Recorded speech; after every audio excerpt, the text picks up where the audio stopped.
Hello everyone, welcome back next video lectures. आज इस video lectures में हम लोग हाइड्रोजन के नेक्स्ट एपिसोड को आगे बढ़ाएंगे और आज के इस एपिसोड में हम डिस्कशन करेंगे spinning of nucleus and spinning of electron.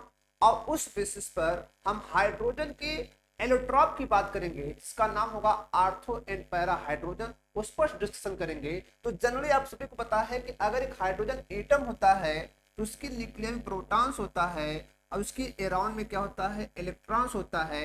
Electron भी स्पिनिंग करता है, न्यूक्लियस भी स्पिनिंग करता है, दोनों स्पिनिंग करते हैं। बस प्रश्न ये होता है जब इलेक्ट्रॉन स्पिनिंग करता है तो वहां पर हम यस से इंडिकेट करते हैं और उसकी वैल्यू दो हो सकती है कि इलेक्ट्रॉन की स्पिनिंग दो हो सकती है जिसको हम लोग पैरेलल बोल सकते हैं या तो एंटी पैरेलल बोल सकते हैं।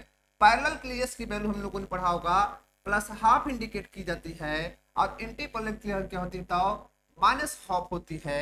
ये सिचुएशन बताता है कि इलेक्ट्रॉन्स क्या है, पैरेलल है कि एंटी पैरेलल, जिसको हम लोग क्लॉक और एंटी क्लॉक डायरेक्शन बोलते हैं। सिमिलरली क्या होता है जब न्यूक्लियस स्पिनिंग करता है तो उसमें भी वैल्यू क्या होती है, उसको हम आई से रिप्रेजेंट करते हैं और वो भी वैल्यू क्या होती है कि प्लस हाफ में इंडिकेट की जाती है और माइनस हाफ में इंडिकेट की जाती है।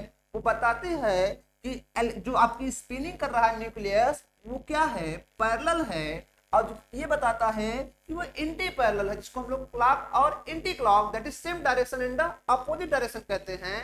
अब ये तो जनरल मैंने किसी एक एटम के लिए बात की जा, but in the case of molecule डायटल मॉलिक्यूल हाइड्रोजन में क्या होता है, दो एटम्स होते हैं। उसमें केस में दो एटम्स होते हैं, अब दो न्यूक्लियाई होते हैं और दो इलेक्ट्रॉन्स भी होते हैं कि नहीं बताओ, दो इलेक्ट्रॉन्स होते हैं। लेकिन जो इलेक्ट्रॉन्स होता है वो ऑलवेज एक एटम का इलेक्ट्रॉन्स दूसरे एटम के इलेक्ट्रॉन पे जस्ट क्या होता है, अपोजिट डायरेक्शन मूव करता है। क्या करता है, अपोजिट डायरेक्शन मूव करता है। लेकिन जो न्यूक्लियाई होती है, जो न्यूक्लियाई होती है, मान लीजिए हम ये इसको मान रहे हैं, मान रहे हैं केस ऑफ एस2 में जो न्यूक्लियाई होती है दोनों एटम्स की इन डायटल मॉलिक्यूल केस में, उसकी जो स्पिनिंग होती है सेम डायरेक्शन में भी हो सकती है और क्या हो सकती है, अपोजिट डायरेक्शन में भी हो सकती है। दोनों में बड़ा अंतर होता है और इसी स्पिनिंग ऑफ न्यूक्लियस के बेसिस पर हाइड्रोजन को एलोट्रॉप में डिवाइड कर दिया गया और ये देखा गया जो S2 फॉर्म होता है नेचर में दो रूपों में देखा जाता है।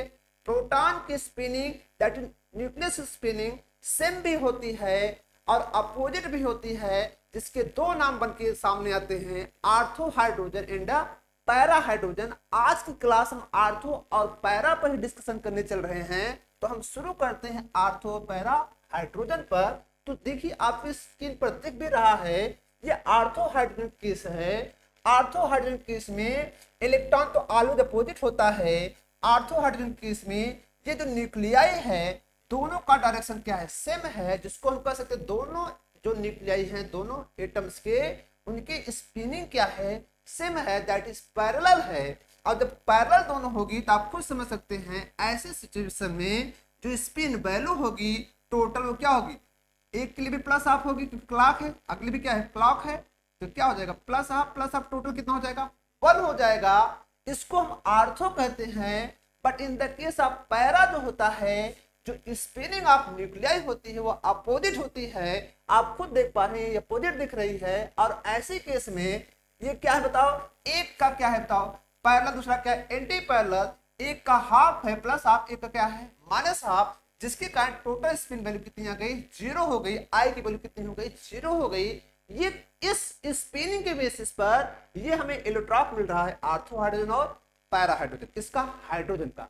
अब दूसरा प्रश्न ये होता है कि आर्थो पैरा हाइड्रोजन इंटरकन्वर्टेबल होते हैं, ये एक दूसरे में बदले जा सकते हैं। लेकिन हम आपको ये बताना चाहेंगे कि जो एट रूम टेम्परेचर पर सबसे ज्यादा जो पाया जाता है वो कौन पाया जाता है, आर्थो जो होता है। आर्थो पैरा इंटरकन्वर्टेबल होते हैं लेकिन ये बहुत स्लोली होते हैं और इनको हम फास्ट करने के लिए कुछ कैटलिस्ट का भी इस्तेमाल करते हैं, जिसमें नोट करके लिखा है the suitable catalyst included activated charcoal metals, example में आयरन, निकल, platinum, tungsten, etc, along with the paramagnetic substances like gas, oxygen, O2, NO, NO2 it is gas का भी इस्तेमाल हम करते हैं, जिससे क्या होता है जो इंटरकन्वर्टेबल हो वो थोड़ा सा फास्ट हो, और जनरली तो बहुत स्लो होता है। तो एट रूम टेम्परेचर पर हम आपको बताना चाहते हैं आर्थो और पैरा का जो इंटरकन्वर्टेबल होता है, आर्थो 75% में अपने को रखता है और पैरा कितना था 25 में रखता है। इसका मतलब जो ज्यादा बनता होगा, जो अपने को ज्यादा मेंटेन रखता होगा, ये अपने को स्टेबल रखता होगा एट रूम टेम्परेचर पर। कौन सा ज्यादा स्टेबल होता है? आर्थो ज्यादा स्टेबल होता है, क्योंकि 75 में होता है। लेकिन जैसे इसका टेम्परेचर हम डाउन करते हैं, अबाउट किस पर चलते हैं, 20 केल्विन पर चलते हैं, तो पैरा 99% एग्जिस्ट होता है। That is para more stable then ortho at low temperature about 20 kelvin पर। ये तो गजब की बात है यहां पर होता है। और नेक्स्ट हमका इसका कंक्लूजन क्या होता है, ये आर्थो पैरा तो इलेक्ट्रॉन ऑफ हाइड्रोजन हो गए, और आर्थो पैरा जो होते हैं अलग अलग टेम्परेचर पर क्या होते हैं, अलग अलग स्टेबिलिटी को शो करते हैं। रूम टेम्परेचर पर आर्थो होता है और लो टेम्परेचर पर होता है पैरा होता है। लेकिन जो केमिकल प्रॉपर्टी होती है दोनों की क्या होती है, इक्वल सेम होती है, लेकिन जो फिजिकल होती है वो वेरीफाई कर जाती है। Physical property such as melting point, boiling point, conductivity, ये सब क्या होती है, डिफरेंट होती हैं आर्थो पैरा हाइड्रोजन की। जैसे एग्जांपल को मैंने आपको बताया है कि थर्मल कंडक्टिविटी पैरा हाइड्रोजन क्या होती है, हायर देन आर्थोस होती है। जो थर्मल कंडक्टिविटी होती है पैरा की जो होती है वो आर्थोस क्या होती है, ज्यादा होती है। तो ये रहा आज का बहुत इंटरेस्टेड एलोट्रॉप ऑफ हाइड्रोजन।